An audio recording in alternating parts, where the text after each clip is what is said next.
Assalamualaikum warahmatullahi wabarakatuh. Baiklah, hari ini kita ketemu lagi dengan saya Kunairo dari SMK Negeri 6 Pandeglang. Sini saya akan menjabarkan sedikit tentang teks prosedur. Baik, kita lihat apa itu teks prosedur. Nah, di sini teks prosedur itu adalah suatu teks yang berisi langkah-langkah, aktivitas, atau kegiatan untuk menyelesaikan suatu pekerjaan. Jadi ini biasanya berupa tahapan demi tahapan ya yang nantinya akan menjelaskan tentang sesuatu yang sedang kita kerjakan. Ini macam-macam lah nanti contohnya banyak ya. Oke, kemudian ada struktur teks prosedur. Di sini strukturnya ada 4 dan jenisnya ada 3. Baik, struktur teks prosedur yang pertama adalah tujuan, kemudian material, yang ketiga langkah-langkah, dan yang keempat penegasan ulang atau kesimpulan. Ya, di sini juga ada jenis-jenis teks prosedur. Yang pertama adalah teks prosedur sederhana, teks prosedur kompleks, teks prosedur protokol. Nanti jenis-jenisnya akan kita bahas di yang slide selanjutnya ya. Baik, di sini ada 4 strukturnya. Jadi biarpun istilahnya nanti macam-macam jenis teks prosedurnya, tapi struktur teks prosedur itu biasanya ada 4. Oke, di sini kita akan membahas dulu tentang ciri dari teks prosedur. Ciri teks prosedur di sini ada 7. Yang pertama menggunakan kalimat perintah ya.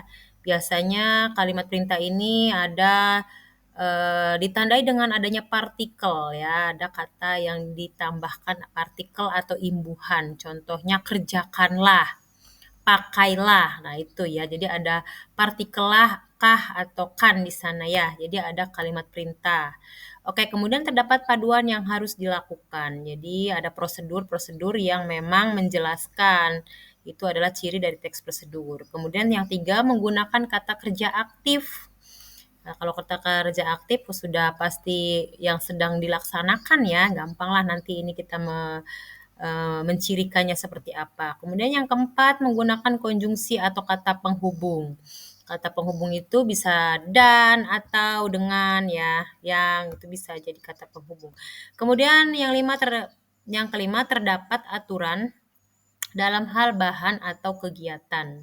Jadi nanti ini ada aturan yang harus dilalui dalam melaksanakan kegiatan atau aturan dalam struktur teks prosedur yang tadi ada 4 itu ya.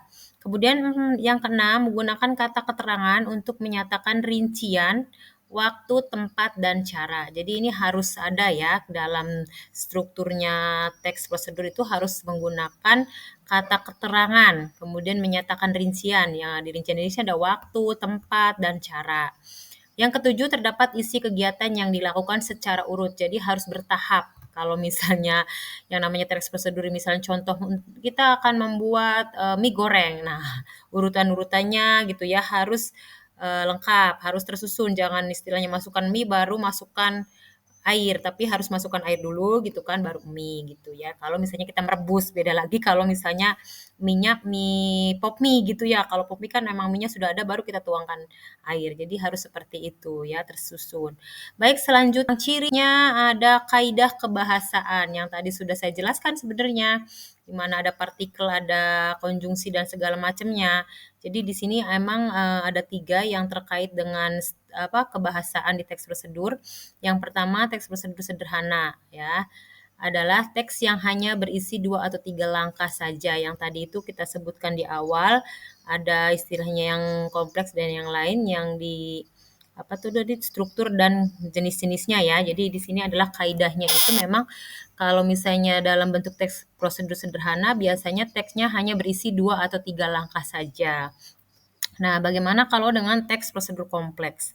Kalau teks prosedur kompleks ini teksnya biasanya terdiri atas banyak langkah dan jenjang untuk tiap tahapnya ya. Jadi ini lebih kompleks lagi. Kemudian nanti yang teks prosedur protokol. Nah, kalau yang ini adalah teks yang langkah-langkahnya bisa dibolak-balik tapi tujuannya tetap bisa tercapai. Ya, jadi memang macam-macam teks prosedur itu dengan jenisnya, dengan caranya ya. Jadi di sini kita bagi ke dalam 3 kaidah kebahasaan. Baik, selanjutnya Di sini ada masih lanjut ya dengan kaidah kebahasaan yang tadi.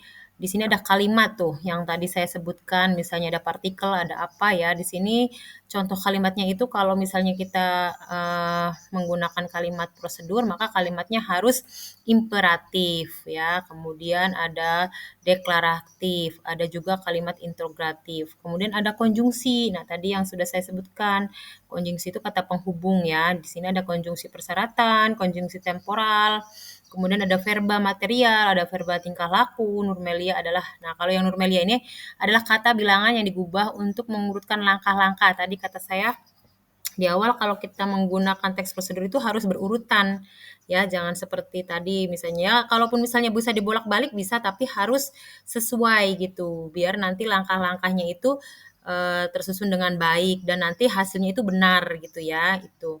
Kemudian pronomina, ini ada dua, pronomina penunjuk dan pronomina person. Baik, itu aja mungkin yang bisa saya jelaskan sedikit tentang lanjutnya teks prosedur. Terima kasih.